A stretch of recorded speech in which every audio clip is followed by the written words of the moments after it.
అనగనగా ఒక పిల్లాడు ఉండేవాడు. వాడు పుట్టిన వెంటనే వాడి తల్లిదండ్రులు చనిపోయారు, ఏదో ప్రమాదంలో చచ్చిపోయారు. వాడు దాంతో చుట్టాలంతా పట్టించుకోకపోవడం వల్ల వాడు అనాథగా బతికిపోయాడు. అక్కడ ఎక్కడ బతకాలో తెలియక అనాథలాగా బతికాడు. వాడికి అప్పటికి ఒక 6 ఏళ్ళో 7 ఏళ్ళో ఉంటాయి అంతే. వాడికి ఇంకెవరు చూస్తారు, ఏం చేస్తారు? వాడికి చిన్నప్పుడు వాడికి ఏం పేరు పెట్టారో కూడా తెలియదు.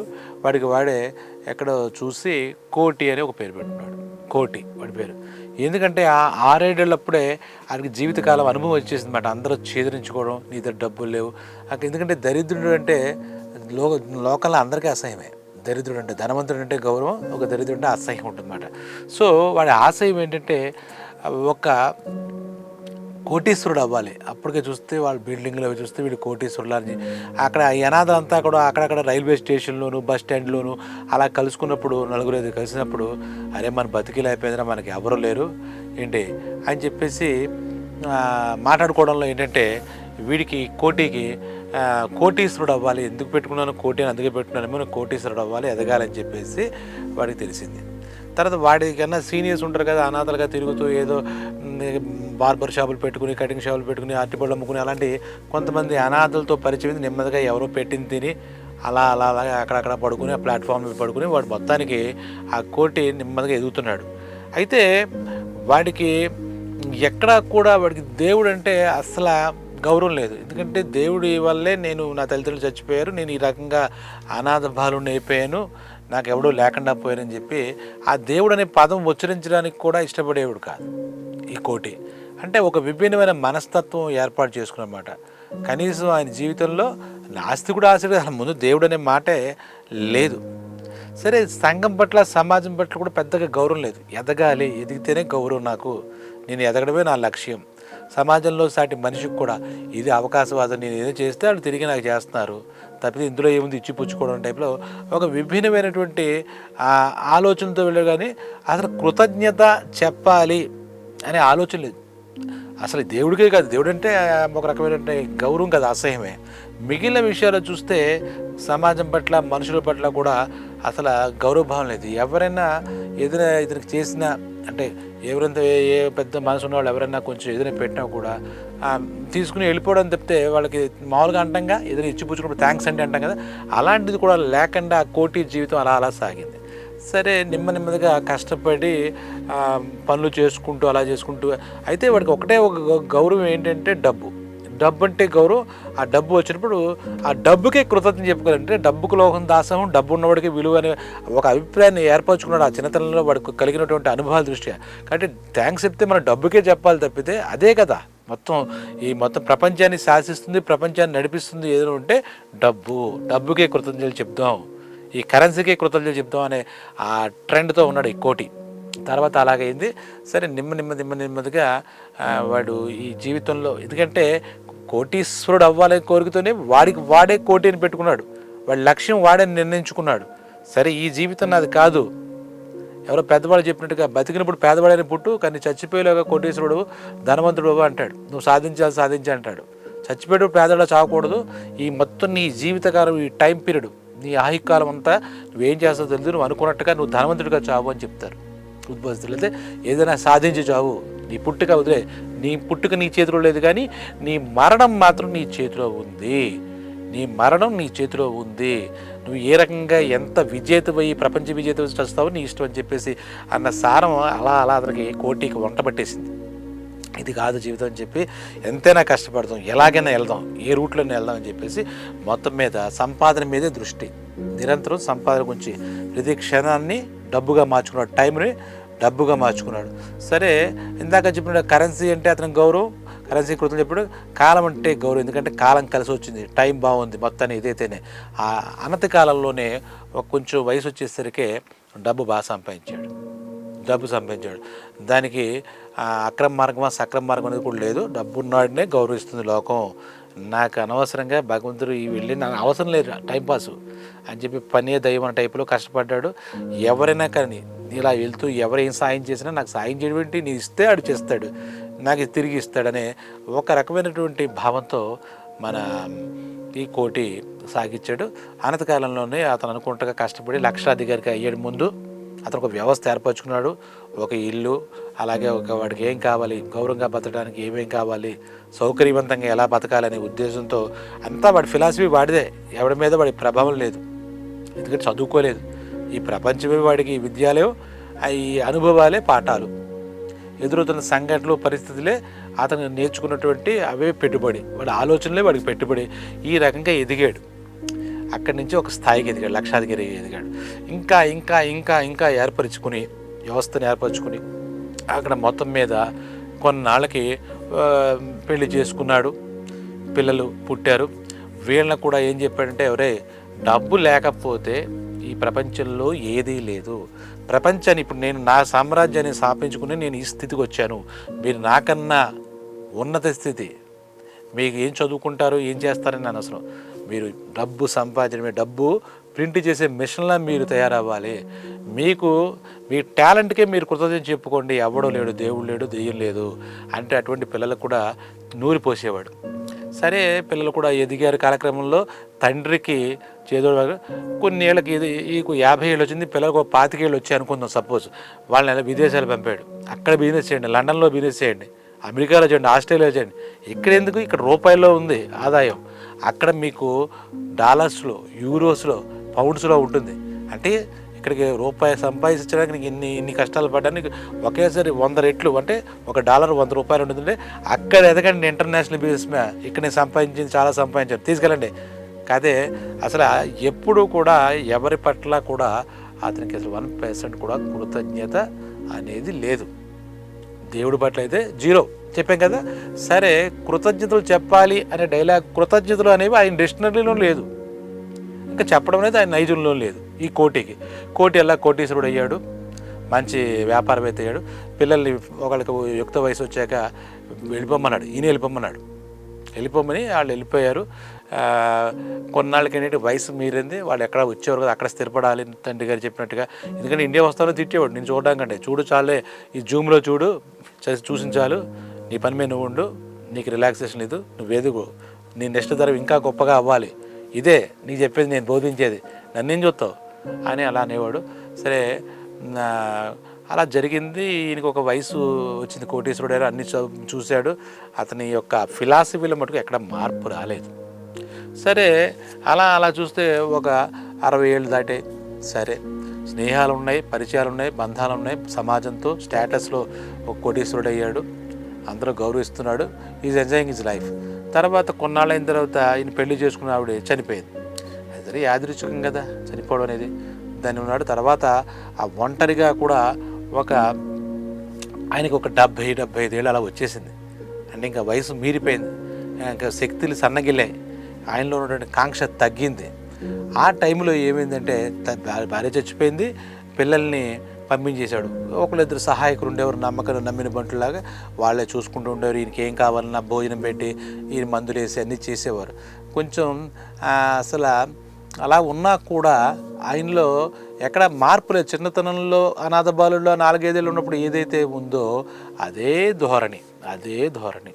సరే, ఇలా ఉంటే ఒక్కసారి ఆయనకి అనారోగ్యం చేసింది, జబ్బు చేసింది. ఆ జబ్బు చేసినప్పుడు ఆయనకి ఏంటంటే అర్ధరాత్రి నిద్రలో ఊపిరాళ్ళే, సడన్గా ఆ మృత్యు వచ్చేసినట్టుగా మరణ భయం వచ్చింది, ఊపిరి స్తంభించిపోయింది. అసలు ఏమైందో అర్థం కాలే. సరే, అక్కడే ఉన్న వాళ్ళ రంగయ్య ఎవడో ఉంటే పనివాడిని పిలిచి, అరే నాకు ఇలా అయిపోతుంది, అసలు ఏం శరీరం పని చేయట్లేదు, ఇదేంట్రా అని చెప్తే వాళ్ళు కంగారు పడి హాస్పిటల్లో జాయిన్ చేశారు. ఈయన డబ్బు ఉంది కదా, వాళ్ళకి తెలుసు, పిల్లలు ఎక్కడెక్కడో ఉన్నారు, అమెరికాలోనో ఆస్ట్రేలియాలోనో ఎక్కడో ఉన్నారు, ఆఫ్రికాలోనూ ఉన్నారు. వాళ్ళ కమ్యూనికేషన్ చేస్తే మళ్ళీ వాళ్ళు వచ్చే పరిస్థితులు లేరు. ఆ బ్రిటిష్ అక్కడికి వచ్చి వాళ్ళు చూసుకుని రావాలి, అక్కడ అన్నీ చక్కబెట్టుకుని రావాలి కదా. ఇది బాగాలేదంటే సరే, మొండోడు వచ్చానంటే ఏమంటాడో, మళ్ళీ ఏదైనా రమ్మంటేనే వెళ్దాం అన్నట్టుగా ఆ 2 మగపిల్లలు వాళ్ళు రాలే.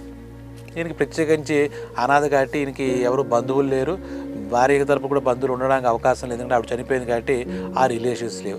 తీసుకెళ్ళి ఒక మంచి స్టార్ హాస్పిటల్లో ఈయన్ని జాయిన్ చేశారు. ఈ కోటీశ్వరుడు అనిపించే కోటిని 70-80 ఏళ్ళు వచ్చేసి అప్పటికే జాయిన్ చేసేసరికి అక్కడ ఈయన ఊపిరాడట్లేదు అంటే మామూలుగా ఆక్సిజన్ అనేది ఇచ్చారు. చూస్తే ఏమీ లేదు, లంగ్స్ అంతా ఫుల్ ఇన్ఫెక్షన్ వచ్చేసి గడ్డగడ్డేసినట్టు అయిపోయింది, లంగ్స్ ఫంక్షన్ లేదు. చేయలేదు. సరే వాళ్ళు కోర్స్ ఆఫ్ యాక్షన్ చెయ్యాలి కాబట్టి వాళ్ళ పిఏ వాళ్ళంతా వచ్చారు కదా అసిస్టెంట్స్, బాబు ఈయన పరిస్థితి ఏం బాగాలేదు, ఇక్కడ ఈ లంగ్స్ ఇలా ఉంటే కనుక హార్ట్ అటాక్ వచ్చి ఇంకా కొన్ని గంటల్లో పోతాడు, మరి ఆయనకి కృత్రిమ శ్వాస ఇవ్వాలి, శ్వాస అందట్లేదు, శ్వాస పీల్చుకోవడం లేదు, ఇవన్నీ ఇన్ఫెక్షన్స్ అయ్యాయి, అలాగే ఆయన కూడా మల్టీ ఆర్గాన్స్ కూడా పనిచేయట్లేదు, కిడ్నీస్ పనిచేయట్లేదు. సో మనం ఏదైనా కృత్రిమంగా మనం ఏదైనా ఇస్తే కనుక ఆయన లైఫ్ మనం పెంచవచ్చు, కొంచెం ఆయన లక్ బాగుంటే ఆయన మనిషి తట్టుకుంటే ఆయన బతుకుతాడు అని చెప్పేసి డాక్టర్స్ ఒక ప్యానల్ ఆఫ్ డాక్టర్స్ చెప్పారు. అయ్యో అదేంటంటే ఆయన కోటీశ్వరుడు, ఆయనకి డబ్బుకి ఏం బాధ లేదు, మీరు ఏవి చేయని ఆయన పర్సనల్ అసిస్టెంట్, ఆయనకు ఉన్నటువంటి మొత్తం సహాయకులంతా కూడా ఆయన ఉండాలంటే కోటీశ్వరుడు, ఆయన డబ్బు ఉంది, చాలా మంచివాడు మనిషి, మీరు చేయండి, వాళ్ళ అబ్బాయిలు కూడా రావడానికి టైం పడుతుంది, మీరు చేయండి, ఏం చేస్తారు చేయండి అంటే, ఇప్పుడు మేము వెంటిలేటర్స్ అంటే కృత్రిమంగా ఈ ఊపిరితిత్తుల ఫంక్షనింగ్ మేము కృత్రిమంగా చేయించాలి, దానికి రోజుకి ₹1,00,000 ఖర్చు అవుతుంది, రోజుకి ₹1,00,000 ఖర్చు అవుతుంది, మరి మీకు ఆమోదం, దాని గురించి మీరు ఆలోచించకండి, ₹1,00,000 కాదు ₹2,00,000 అంటే మరి డయాలసిస్ అలాగే మిగిలిన యాక్టివిటీస్ అని ఉంటే మీకు మళ్ళీ మేము డాక్టర్లు ఏదో మోసం చేస్తామని మీరు అల్లరి చేస్తే కాదు, రోజుకి 3,00,000 కావచ్చు, ఇంకా పైనే కావచ్చు అని చెప్పేసి హాస్పిటల్లో ఉన్నటువంటి వాళ్ళంతా ఒక ఎస్టిమేషన్ చెప్పారు. ఈయన శరీరాన్ని ఫంక్షన్ చేయించాలి అంటే కనీసం 3,00,000 ఉంటే ఒక రోజు ఆయన గడుస్తుంది, ఈలోగా మేము ఇచ్చే మెడికేషన్ ట్రీట్మెంట్ వల్ల అవన్నీ పనిచేస్తే, ఆర్గాన్స్ పనిచేస్తే ఆయన బతికి బట్టగడతాడు, మామూలుగా ఇవన్నీ తీసేయచ్చు, బతకచ్చు, ఛాన్సెస్ ఆర్ దేర్ 50-50 అన్నట్టుగా వాళ్ళు డాక్టర్స్ పరిభాషలో చెప్పారు. ఇప్పుడు కూడా మనం చూస్తే అన్ని చోట్ల చెప్తారు ఇలాగా. తర్వాత అది జరిగేసరికి ఆయనకి తెలియదు, స్పృహ తప్పిపోయింది, ఇవన్నీ అయ్యేసరికి ఆక్సిజన్ బ్రెయిన్కి అందట్లే, ఊపిరితిత్తులు లేపడం వల్ల ఈ మొత్తం శరీరంలో ఉన్న ఆర్గాన్స్ అన్నీ కూడా ఏం ఫంక్షన్ చేయట్లేదు.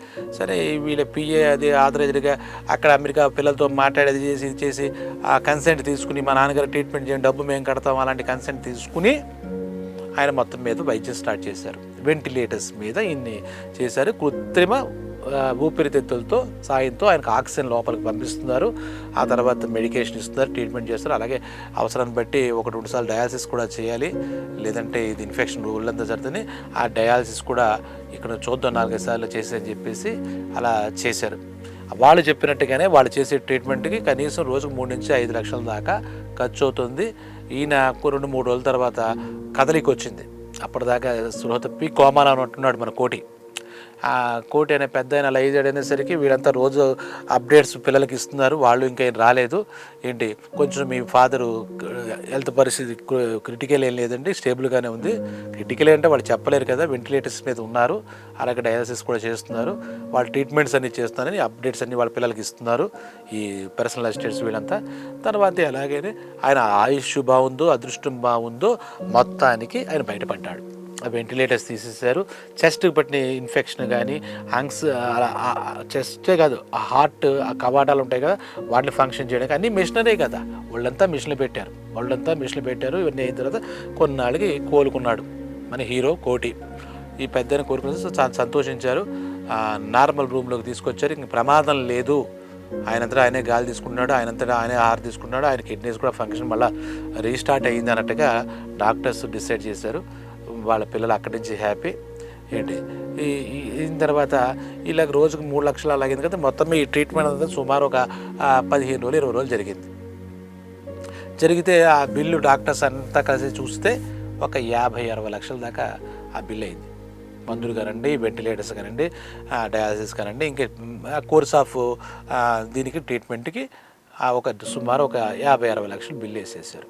బిల్లు తీసుకొచ్చి మరి ఎవరికి ఇవ్వాలి, ఈయనకి చూపించాలి, ఈయన సంతకాలు పెట్టి ఈయన చెక్కులు ఈయన రిలీజ్ చేయాలిగా, అసిస్టెంట్స్ కూడా వాళ్ళు అక్కడ నిలబడి సాయం చేస్తారు, వాళ్ళ దగ్గర అంత శక్తి ఉండదు కదా అనేసరికి ఈయనకి ఆ బిల్లు ఇచ్చారు. తీసుకెళ్ళి డాక్టర్స్ ఇచ్చి వాళ్ళు వస్తే ఒక్కసారిగా బరస్ట్ అయ్యి ఏడవడం మొదలెట్టాడు కోటి ఏడవడం మొదలెట్టాడు. ఎప్పుడు ఆ స్థితిలో వాళ్ళ సహాయకులు కానీ అలా ఎక్కడ వాళ్ళ సొంత మనుషులు ఎవరు పర్సనల్ అసిస్టెంట్ కానీ ఎప్పుడు కోటి అంత అంటే డాక్టర్లు వచ్చి ఏమంటే మీకు గండం తప్పింది, ప్రాణగండం తప్పింది, మీరు ఒక 10 రోజులు 20 రోజులు మీరు ఇలా రెస్ట్ తీసుకుంటే మీ పనులు మీరు చేసుకోవచ్చు, ఎందుకు అంత ఏడుస్తున్నారు, అంత బాధపడుతున్నారు, మీకు మృత్యుభయం ఏం లేదని చెప్పి ధైర్యం చెప్పారు. అది కాదు అన్నాడు కోటి. ఈ డాక్టర్ ప్యానల్ వచ్చి చెకప్కి వస్తే అది కాదు, మరి ఏంటంటే మీ పరిస్థితి, డబ్బైనా ఇబ్బంది ఉందా మీకు, మీకు ఒకసారి కట్టలేకపోతే కనుక మా మేనేజ్మెంట్తో మాట్లాడుతూ మీరు ఇన్స్టాల్మెంట్స్లో 2-3 ఇన్స్టాల్మెంట్ తీసుకు కట్టండి, మీ పిల్లలు ఎవరైనా వస్తారంటే అని చెప్పారు. అది కాదన్నాడు కోటి. మరి ఏంటండి మరి ఇంత కట్టలేను, ఏదైనా మాఫీ కావాలా, మీకు మాఫ్ చేయాలా ఏంటి, ఏదో చెప్పండి, ఇంత పెద్ద అయినా ఉండి ఎందుకండి బతికి బయట కట్టిన తర్వాత మీరు ఏడుస్తున్నారు ఎందుకని అన్నారు డాక్టర్లంతా. అయ్యో పాపం అన్నట్టుగా. కాదండి, దానికి నాకు డబ్బు విషయంలో నాకు మరి ఇంకా ఏమైనా పెయిన్స్ ఉన్నాయి, ఏమైనా ఇబ్బందులు ఉన్నాయి, ఆరోగ్య ఇంకా ఏదైనా స్పెషలిస్ట్ తీసుకొచ్చి స్పెషల్ ట్రీట్మెంట్ ఏమైనా కావాలా, మీకు మాకు చెప్తేగా తెలిసేది, ఎందుకండి ఏడుస్తున్నారు అని చెప్పి అడిగారు డాక్టర్లు అన్వయంగా. ఈయన పెద్ద మనిషి, కోటి అనే పేరైనా, ఈయన కోటేశ్వరుడు ఊళ్ళో పెద్ద మనుషులు తెలిసిపోతారు కదా, ఎలాంటివైనా ధనవంతులు అంటే వేళ మీదే ఉంటారు కదా ఏ ఊళ్ళో అయినా సరే. అనేసరికి అదేం లేదన్నాడు. మరి దేనికి ఒక కారణం చెప్పాడు, మీ కారణం చెప్తే కదా మేము చేయగలిగేది అన్నారు. అప్పుడు ఆ కోటి చెప్పిన ఆ మాటలే ఇప్పుడు మనకు చెప్పుకోదగ్గ ఈ కథలో ముఖ్యాంశం అనమాట, మనందరికీ కళ్ళు తెరిపించే ఒక అంశం అనమాట.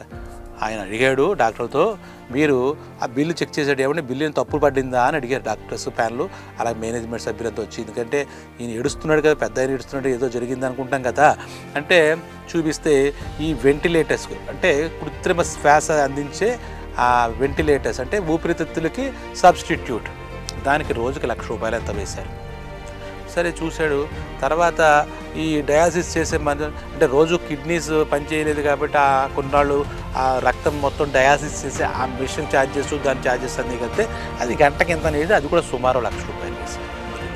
అలాగే తతిమ మొత్తం ఏదైతే ట్రీట్మెంట్ ఉందో, మెడికేషన్, ఇంజెక్షన్ ఒకటి ₹5. హార్ట్కు సంబంధించిన హార్ట్ కూడా ఒక దశలో అలాగా ఆగిపోతుంది అనే పరిస్థితిలో హార్ట్ ఫంక్షన్ చేయడానికి కూడా ఒక మిషన్స్ పెట్టి ఆ రకంగా మొత్తమే ₹3,00,000 రోజుకు పడింది. ఈ 15-20 రోజులకి కలిపి ఆ మెడికేషన్ దగ్గర ₹60,00,000 ఇచ్చింది. ₹60,00,000 ఇస్తే మీరేం బిల్లు ఎక్కువ వేస్తున్నా అని అనుకున్నారా ఏంటిది దాన్ని చెప్పారు. అడిగారు, ఇవన్నీ మీరు వేశారు కదండి అని చెప్పి అన్నాడు. అప్పుడు ఆయన ఏమన్నాడంటే కోటి చాలా సెకండ్స్లో ఆలోచించాడు. ఎందుకంటే చిన్నప్పటి నుంచి బాగేది కదా, కాబట్టి నేను పుట్టి పెరిగాను కదా, ఇన్ని సంవత్సరాల సుమారు నాకు 75 ఏళ్ళు, నాకు పుట్టిన సంవత్సరం తెలియక 75-80 ఏళ్ళు ఉంది కదా, ఈ 80 ఏళ్ళుగా నా ఊపిరితిత్తులు అలాగే పనిచేస్తూ వచ్చాయి, నాలో ఉన్నటువంటి ఈ కిడ్నీలు అలాగే పనిచేస్తూ వచ్చాయి,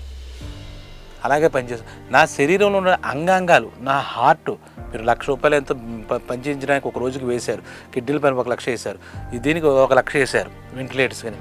ఇలాగ అప్పటి నుంచి పుట్టిన ఈ 80 ఏళ్లలో సంవత్సరానికి 360 రోజులు వేసుకుంటే దగ్గర 40,000 రోజుల్లో అసలు ₹3,00,000 చెప్పిన నా మీద భగవంతుడు ఎంత ఖర్చు పెట్టి ఉంటాడు. ఎప్పటికప్పుడు నడుస్తూ వెళ్ళిపోయేది, ఎంత ఆక్సిజన్ పీల్చుకున్నాను నేను. ఇది నాకు ఎవరిచ్చారు, ఈ జన్మించిన నా తల్లిదండ్రులు కావచ్చు, వాళ్ళు వెళ్ళిపోయారు నా దురదృష్టవశాత్తు. అసలు నేను ఆలోచించలేకపోయాను ఈ కోణం. నాలో నా శరీరం, ఇంకా చెప్పాలంటే నా అదృష్టం బాగుంది, నా బ్రెయిన్ పనిచేస్తుంది. ఈ బ్రెయిన్ కనుక మీరు ఏదైనా మిషన్ బ్రెయిన్కి ఆల్టర్నేట్గా మీరేమి చేయలేదు, ఆర్టిఫిషియల్ బ్రెయిన్ వెంటిలేటర్స్ ఏం చేయలేదు. అది కూడా నా కర్మకాలు జరిగితే మీరు కోట్లలో వేసేవారేమో.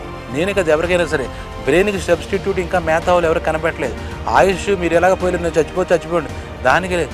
నాకు ఆయుష్ ఇచ్చిన ఇంతకాలం నా ఆరోగ్యంగా నా శరీరం అంతా పనిచేసిందంటే ఈ ఊపిరితిత్తులు. అంటే ఇప్పుడు మీరు వేసినటువంటి ఈ రోజు కాస్ట్ పెట్టి చూస్తే ఇన్ని లక్షల్లో ఉంది, నా కిడ్నీస్కి ఇన్ని లక్షల్లో ఖర్చు పెట్టారు. అంటే నా జీవితంలో నేను సంపాదించి అసలు నేను బతకగలనా?